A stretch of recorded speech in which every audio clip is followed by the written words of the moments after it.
Hey guys, so getting started in the kitchen for the kimchi fried rice today. You're gonna need just a handful of ingredients.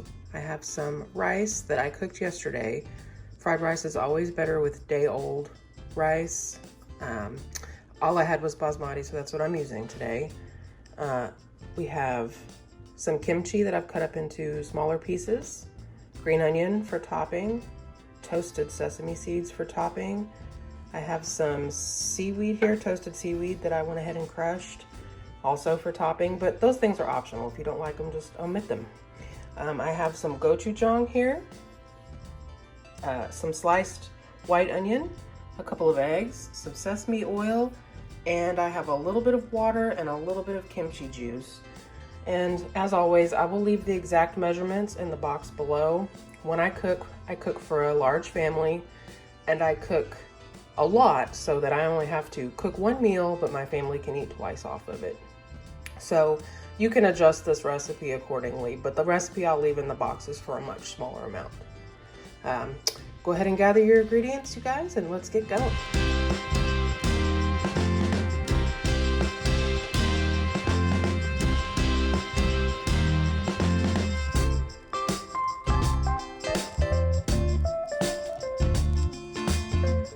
So I totally missed a step here because I thought my camera was on.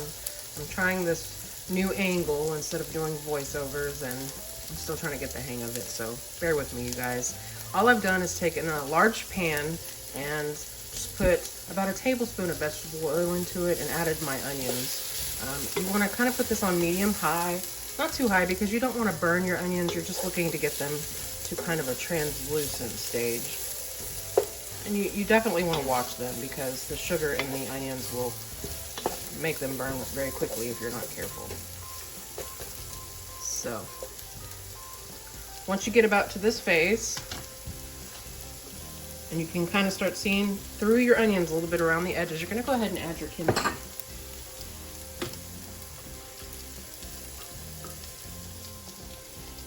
And you're just going to stir fry this kimchi with your onions until basically the same thing happens. You've heated your kimchi through, and it's starting to soften up a little bit, the hard bits, and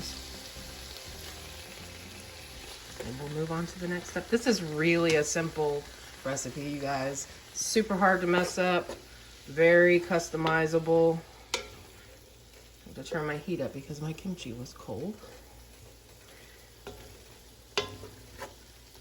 And once I get to the part where I add the rice, I am going to crank the heat all the way up anyway, because I like it when my rice gets the little crispy bits around the edges.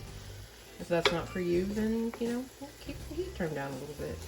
And I'm sorry about the notification sounds in the background, guys. My daughter left her tablet downstairs.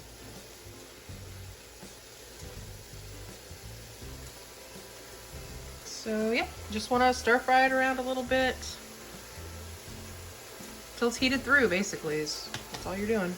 So we'll be back when that's finished. Okay, you can see that my kimchi has softened up a little bit.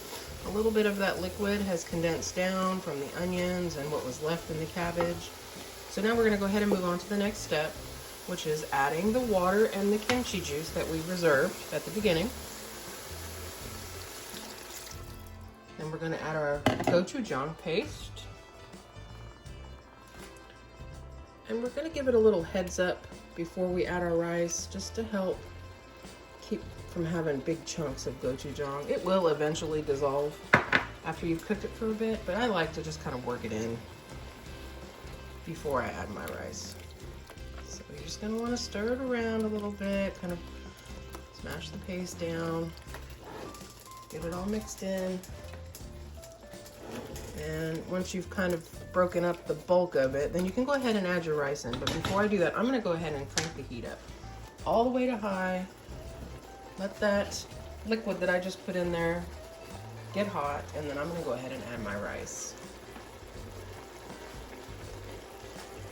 When I say, guys, this is simple, I mean, like, this is the meal I make for my family when I've been working in the garden or mowing or just been busy and I do not feel like being in the kitchen for a really long time.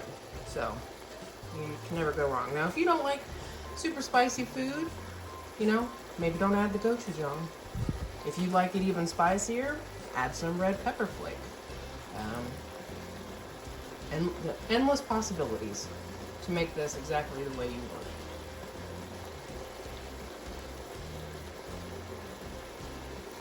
You guys are going to have to give me some feedback on the placement of this camera. This is a new stand, so I'm not really sure how it looks. But you're going to have to let me know if you can see pretty well what I'm doing here. Alright, so now that all that water and kimchi juice has come up to a boil, we're going to go ahead and put our rice in. And as I said, this is cold rice and there are going to be some chunks in it, so you're going to have to make sure that I broke it up a little bit before I started cooking, but any big chunks that are left, you're going to want to kind of push around with your wooden spoon and make sure that they get some of the juice on them so everything is thoroughly coated.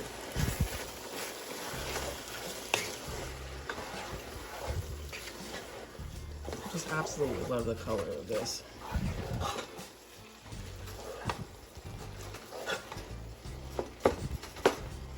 And just break up the stubborn chunks of rice that just don't want to let go. Once they start to heat up, though, they usually come apart pretty easily.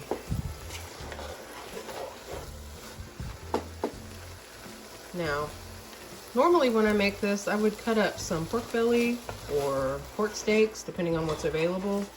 I would cut it up into some small pieces and I would brown that in the pan first. And then I would start the rest of this process, and my rice would have meat in it. But I marinated about 1.5 pounds of pork belly, and I decided that instead of putting it in the rice, I'm actually going to fry it. I'm going to slice it and fry it, and then I'm going to serve that on the side. And this is just going to be kimchi rice. So you can have it with shrimp or fish if you like that. I mean, anything really you can put in here. I've seen people put sausages in their kimchi rice, so just do what makes you happy. If you just want a quick and easy, don't put anything in it, just the kimchi and the stuff that we've done up till now. Okay, so now that the rice is mostly all coated and the liquid has gone out of the bottom, we have the temperature up nice and high, so I'm going to go ahead and I'm going to drizzle in some sesame oil, because fried rice isn't fried rice in my opinion without the crispy bits. So, plus sesame oil is just so fragrant. It's like once you put that on there, it just takes it to a whole nother level. So, and use a good toasted sesame oil. Don't cheap out. I'm telling you, it really makes a difference. So as you hear the rice is starting to scorch, every now and then I'm going to give it a turn, scrape the bottom, make sure it's not sticking, and then I'm going to pat it back down and let it go for a second. So you're going to continue that process until your rice is dried up enough or browned enough that you're pretty satisfied with it. So once that's done and I've got this plated up, I'll be back to show you the finished product. Probably going to fry a couple of eggs too, so I don't think I need to show you how to fry an egg. See you in just a second. Okay guys, I came back real quick just to show you how I do this pork belly. After it was marinated, I went ahead and I sliced it into small bite-sized pieces, and I've just got it, you know what, not overcrowded in the pan, on pretty high temp, and I'm just browning both sides. You are going to get a lot of color off of this because of the soy sauce and the marinade, but you know, that's okay. We like that. That is color. That color is flavor. I think it's called the Maillard reaction. Anyway, you want to brown your food. Nobody likes eating gray boiled meat. So once you've cooked this pork belly all the way through, then it is just done. You can serve up dinner. So yeah, that's basically it. Okay guys, and that is pretty much it. I have a couple of runny eggs that I fried, pork belly and some cucumber to help cut the heat from the kimchi rice, and I like everything on my kimchi rice. I'm gonna go ahead and top it with some toasted sesame seeds and a generous amount of green onions, because I like a lot of green onions, and some gim. As I said before, if you don't like any of this stuff, then just skip it. Just have the rice by itself. It is no big deal. I will go ahead and plate up everybody's rice, and make their eggs the way they like them, and we will have this pork belly in the center of the table, and we will just eat community style. And that's sometimes the best thing, is just to eat as a family. So if you try this recipe, make sure you leave me a comment below on what you thought about it. And until next time, guys, thanks for watching.